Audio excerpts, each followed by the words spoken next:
objective on the Mara ecosystem. And the primary objective is to integrate biodiversity conservation into a system of resource utilization. And the third habitat is the aquatic habitats of the Mara Basin, so the Mara River itself as well as the Mara wetlands. The primary objective for these habitats is to improve management of the river's catchment area and its water resources.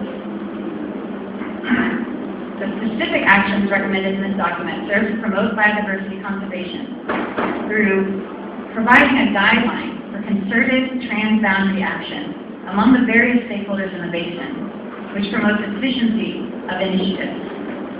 It also promotes linkages between rural livelihoods and conservation, which promotes sustainable development and livelihood improvement.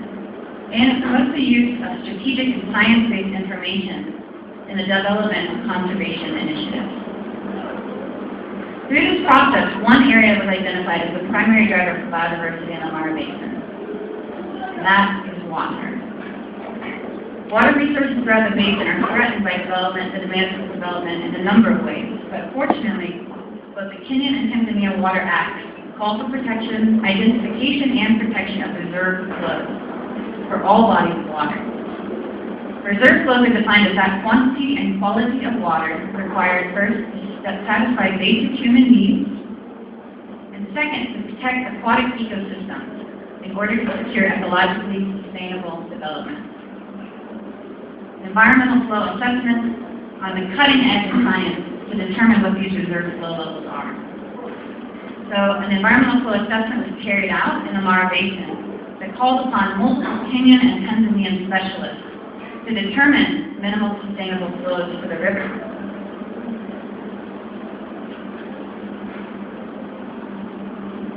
The team of specialists did this by reviewing historical information about the river, relying on the resource quality objectives that were determined by water managers for the basin, and going out into the field to measure flow requirements of critical indicator species. So these included fish, aquatic insects, riparian vegetation, and most importantly, the needs of the communities dependent upon the river system. These indicators serve as a canary in the coal mine, as they say. My grandfather was a coal miner in the U.S., and in the old days, miners would carry a small bird inside of a cage with them into the mine and determine if there were any toxic gases present that could kill them.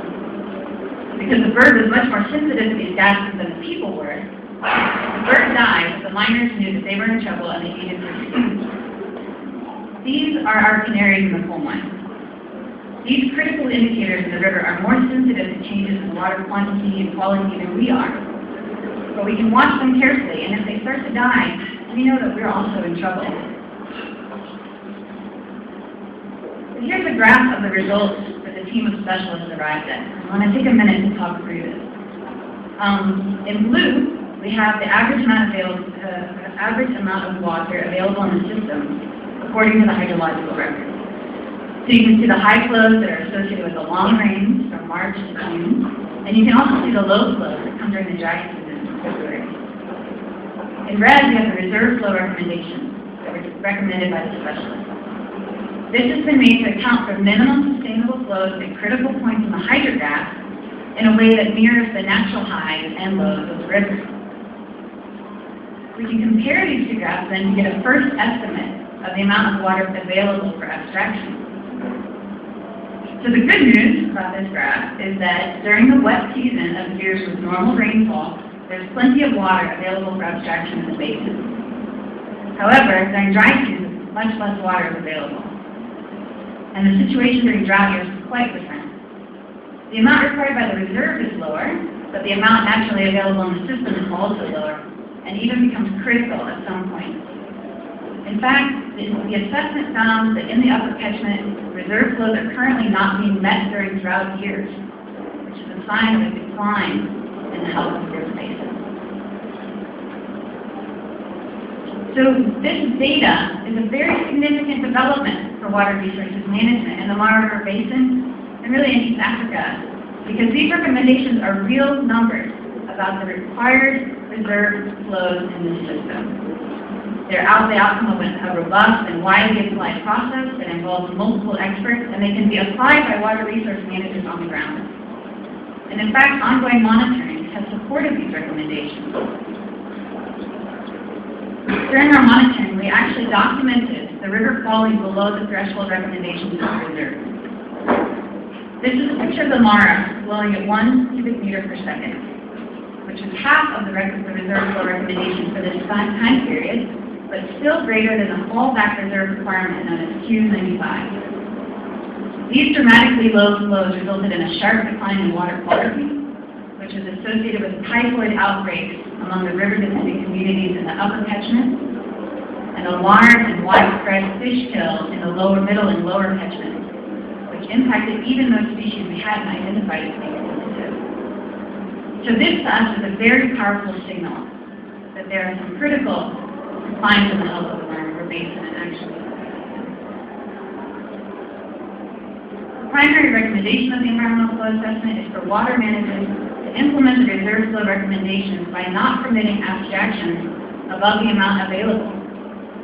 But in order to do this, we have to keep monitoring of flow levels and the abstractions so we know how much is available in the system and how much is already being taken out.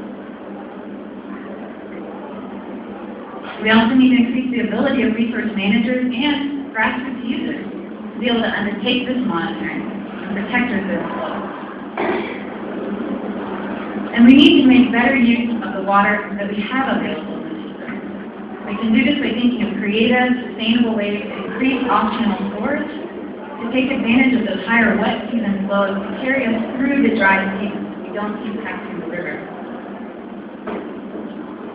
And we have to address land use change in upper catchment. When natural land cover is lost, the rainfall that does come runs off quickly, carrying topsoil and contaminants with it. The result, which is found in the Mara, is higher peak flows and lower low flows. By implementing soil conservation practices and reforesting degraded land, such as the kind of activities that our Honorable Minister Jacob is engaged in today, we can improve the natural recharge capability of the system. And finally, we need to engage in continued monitoring of the system. Although we have a good concrete figures for the reserve flows, the real uncertainty lies in the amount of water available for abstraction, and we need to monitor this closely to ensure that we have sufficient quantity and quality of water, both for the people and the wildlife that